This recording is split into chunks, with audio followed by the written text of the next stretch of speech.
c'est pas tout simplement... Oh, je pense pas. Je pense qu'il y a plutôt quelque chose de... Vous savez, il y a une expression au Maroc que je trouve magnifique, qui dit Karakari Hanko.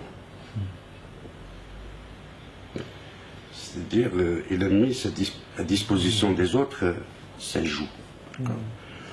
Je pense que c'est beaucoup plus de cet ordre-là. Ça me touche d'autant plus que moi, je ne veux pas enfrimmer. Lui, il le sait, la personne en question que je ne citerai pas, mais que l'histoire, elle est là. C'est-à-dire, j'ai défendu ce jeune homme, parce qu'il est immigré, pour qu'il rentre au syndicat des éditeurs. Parce qu'à l'époque, j'avais le président qui était un ami, il m'a dit, voilà, je cherche à ce que les gens qui ont les sites... Je lui ai dit, ce jeune, il est très bien, vas-y. Ça, c'est l'histoire, il ne peut pas la renier. Il ne peut pas la renier, et les gens sont là pour le dire. Donc il y avait une forme d'acharnement. Ce que j'ai trouvé gravissime, mais gravissime, c'est, je dirais, porter des accusations diffamatoires,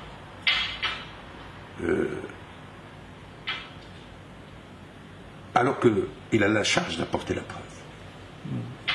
Moi, j'ai la preuve de mon innocence. Lui, il affirme ma culpabilité, de façon subtile.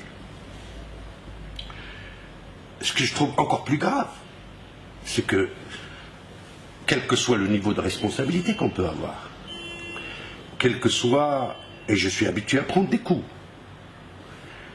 je me suis présenté dans une élection en France contre le Front National. Je pouvais être menacé physiquement. On est habitué. Mais ça n'épargne pas votre famille. Justement, comment... Ça n'épargne pas vos enfants. Justement, comment était votre famille, c'est-à-dire quand on... Non, ils sont... La première et la deuxième... Mais mon fils était affecté pas par l'article, par les commentaires de l'article.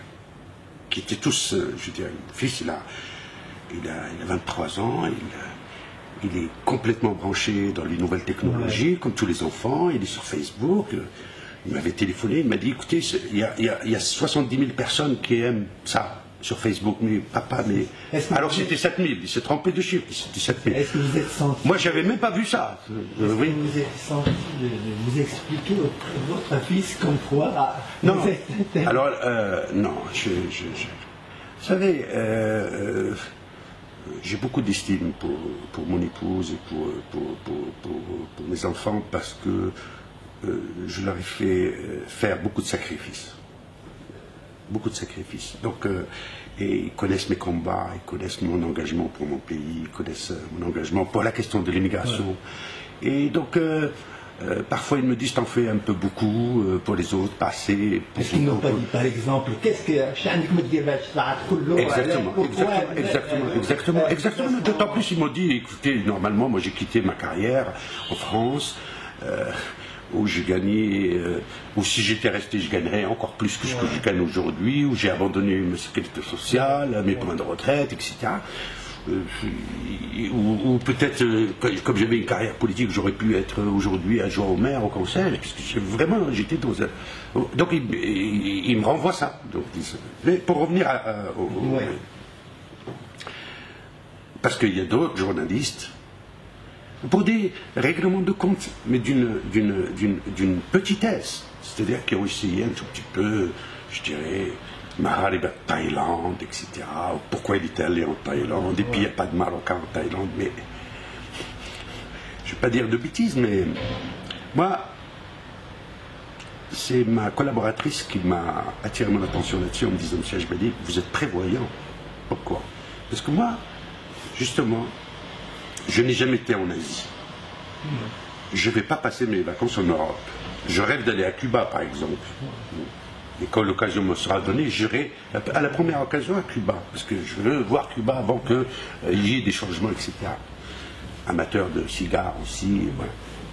Et donc, j'avais demandé à ce monsieur de partir une semaine, coupé du monde, sans téléphone, sans rien. Il me dit, il faut aller à Phuket, en Thaïlande. C'est bien, je peux vous préparer. Je lui dis, je veux que le voyage lui-même ne soit pas fatigant et qu'il fasse partie de la semaine. Parce qu'il y a 14 heures de voyage à l'aller, 14 heures de retour. Quand vous êtes une semaine, c'est court. Et donc, on m'a parlé d'Imarat, etc. Je lui dis, je prends première classe, etc. Donc, il me dit, ça coûte tant. Ils ont dit 33 000, en réalité, ça coûte 40 000, parce qu'ils ont oublié l'hôtel, parce que j'ai payé l'hôtel. Je lui dis, je vous demande un service, simple. C'est une somme un peu importante, je veux la payer en 4 fois, ou 5 fois. Et chaque fois, j'ai donné le chéquier à ma secrétaire, et je lui dis, chaque fois, tu payes, tu fais une photocopie. Mais comment ça se fait que eux avaient vraiment la copie de votre billet? Alors, je pense, non, mais à côté de ça, ça me permet d'évoquer un autre élément.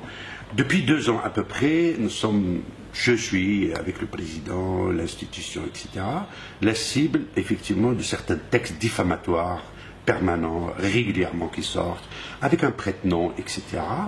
Et donc, il y a cette technique, mélanger le vrai et le faux, parce qu'ils ont des informations de l'intérieur qu'ils mélangent effectivement avec des trucs. Par exemple, ils disent que moi j'ai une carte bleue du CCE. Vous savez que moi, je n'ai pas de signature au CCE. Aucune. C'est le président et le secrétaire général qui ont la signature. Alors ils disent, il y a une carte, il est dans les restaurants. Oui, je vais dans les restaurants, mais je paye avec mon argent. Ce qui est mon droit le plus strict, le plus absolu. Et donc, ça veut dire que, d'évidence, et aujourd'hui, après ce qui vient de se passer, je ne cherche même pas à savoir qui c'est ce monsieur qui a écrit une dizaine d'articles, etc.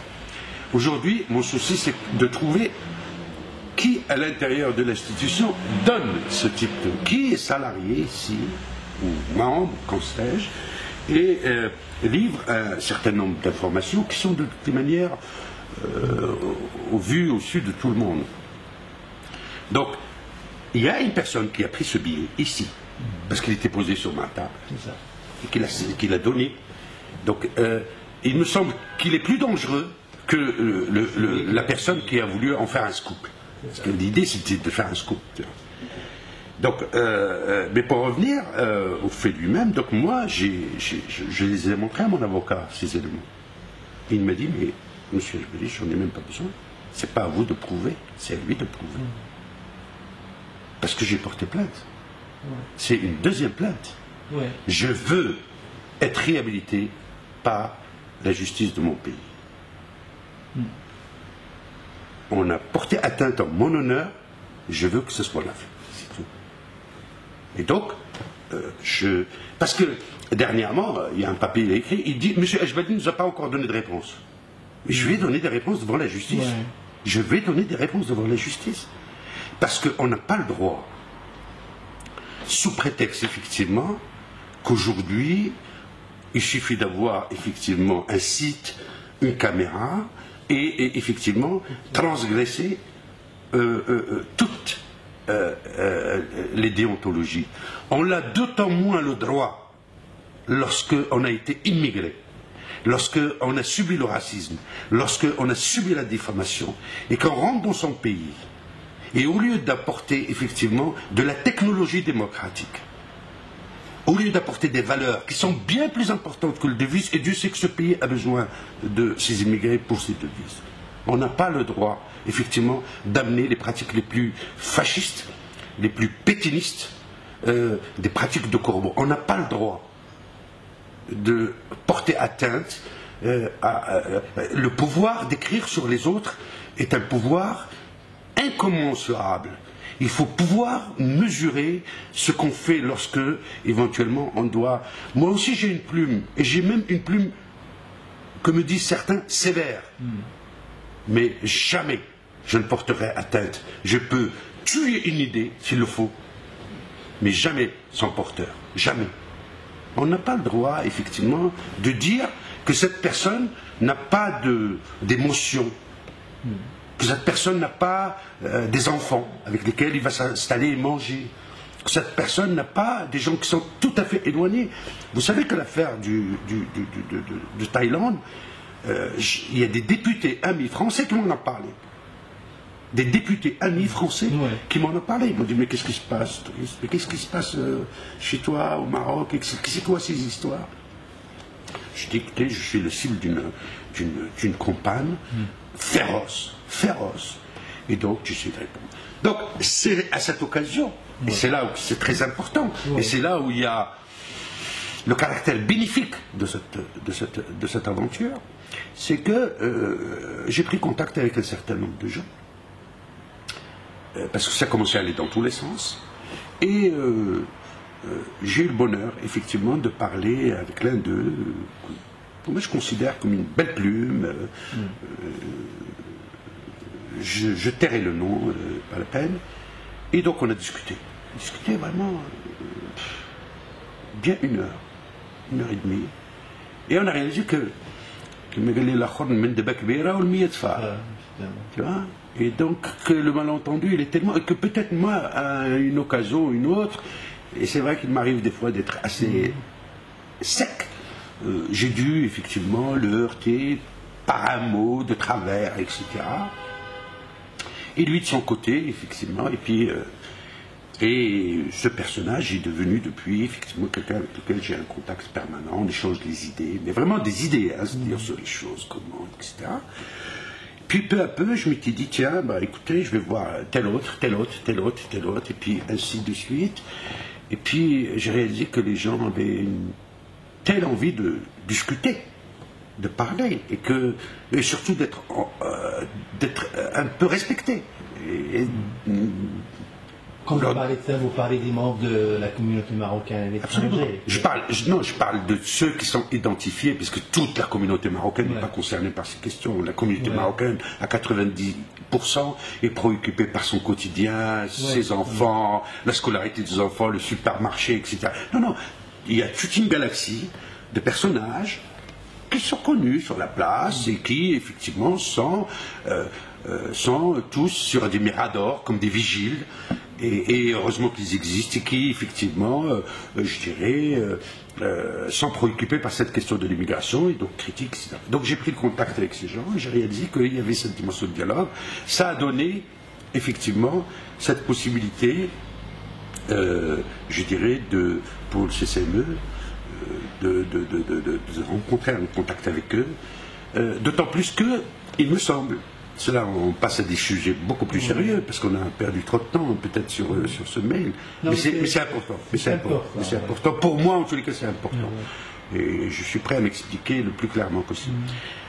Ces rencontres, d'autant plus qu'il y a que l'occasion fait le larron, d'une certaine manière, puisque nous sommes dans un nouveau contexte. Le Maroc est dans un nouveau contexte. L'immigration est dans un nouveau contexte. Nous avons une nouvelle constitution. Nous avons, je dirais, toute une série de textes qui ce pays doit, je dirais, mettre en œuvre avec son nouveau Parlement, avec le mandat du CCME a pris fin le 21 décembre, mais nous sommes encore effectivement sur... notre fonctionnement dépend effectivement, selon les textes de la nouvelle constitution, jusqu'à la nouvelle loi qui doit effectivement installer le nouveau conseil. Je dirais, mais son mandat, globalement, il finit le 21. Il y a cette nouvelle constitution. Pendant effectivement les dialogues, il y a eu le discours royal du 20 août qui réaffirme de façon forte, je dirais, l'engagement et la relation étroite entre le souverain et l'immigration. Et donc, on s'est dit que c'est un nouveau cadre dans lequel éventuellement, qui peut être, je dirais, l'espace d'une reprise de dialogue, d'essayer de voir ensemble, effectivement, comment l'immigration participe à cette réflexion, participe à la mise en œuvre éventuellement des nouveaux textes et essayer de bâtir éventuellement le socle qui permettra, je dirais, d'envisager ensemble l'avenir de la relation de cette institution et par là de ce pays avec la communauté marocaine dans le monde. Voilà, donc ça a permis effectivement... Et comment était la réaction des gens, par exemple, avec qui vous avez décidé d'ouvrir ce dialogue et tout ça? Écoute, moi je dis souvent, il n'y a que les montagnes qui ne se rencontrent pas, les hommes sont amenés à se rencontrer. Mais c'est très difficile dans notre mentalité, vous êtes d'accord avec moi, des fois, des gens qui sont contre quelque chose, des fois on est des fois ennemis à vie, hein, des fois. Non mais j'ai beaucoup apprécié ce que m'a dit le monsieur que j'avais contacté parmi les premiers. Il m'a dit, c'est très courageux. Oui. Et c'est à votre honneur de contacter presque ceux qui sont censés être vos adversaires, pour ne pas dire vos ennemis. J'ai dit, mais on ne peut pas discuter. Avec mes amis, je m'amuse. Je rigole. Je dois avoir, je dirais d'une certaine manière, une discussion. Surtout s'il y a un malentendu. C'est avec ceux qui sont censés être vos adversaires. Vous savez, j'ai été très touché par ce que m'a dit un monsieur, après une heure de discussion. Et il m'a dit, vous étiez noir dans mes yeux. Oui.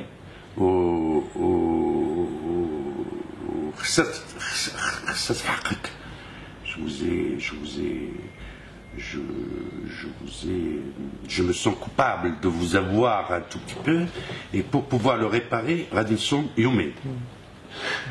Ça m'a beaucoup touché, ça. Parce qu'il y avait, je me permets de dire ça, parce qu'il y avait un problème que certains membres de la communauté, ils sont nombreux, ils avaient l'impression comme quoi ils étaient bloqués, ils n'avaient pas accès à ça, c'est-à-dire que voilà, vous n'êtes pas d'accord avec nous, on vous écarte, ils étaient comme écartés, mais c'est ça peut-être ce qui a surpris tout le monde, que venant par exemple de vous, cette ouverture, et j'ai vu moi avec mes propres yeux que vous avez peut-être ouvert les bras, les gens ont ouvert plus, ça, il y avait une volonté de part et d'autre, il fallait juste appuyer sur le bouton. Bien sûr. Comment c'est qu'on n'a pas pensé avant? Oui, mais justement c'est pour ça que je dis à tout malheur quelque chose de bon. Moi je pense que c'est injuste de dire que cette institution n'a pas travaillé. C'est très injuste, parce qu'elle a beaucoup travaillé. Beaucoup travaillé. Mais c'est sûr. Justement, je vais m'expliquer. La deuxième chose, c'est une institution qui est jeune. Après tout, je dirais, il a 4 ans. Et je pense qu'on a travaillé de façon assez concentrée pendant 2 ans. Mais très concentrée. J'ai calculé, il y a une année, on a fait 48 activités. 48 activités. Dans une année, il y a 56 semaines. Oui, c'est presque. Et oui, et il faut rendre hommage au personnel, qui, dans une grande majorité, ne connaît pas la question de l'immigration, mais qui s'est totalement engagé dans le projet. Donc, bon, on ne peut pas dire que tout est noir ou tout est blanc. En revanche, c'est vrai que, métaphoriquement, je vais vous dire peut-être ce qui s'est passé. C'est que on a abordé la question de l'immigration par segment. C'est-à-dire tout ce qui est écriture, tout ce qui est femme, tout ce qui est sportif, tout ce qui est islam, tout ce qui est compétences, tout ce qui... Et finalement, quand vous avez des segments comme ça, vous oubliez qu'entre les segments, il y a aussi des gens. Et vous leur donnez le sentiment qu'ils ne sont pas concernés par la question. Et surtout quand ils vous interpellent et que vous ne répondez pas, ils ont l'impression que vous êtes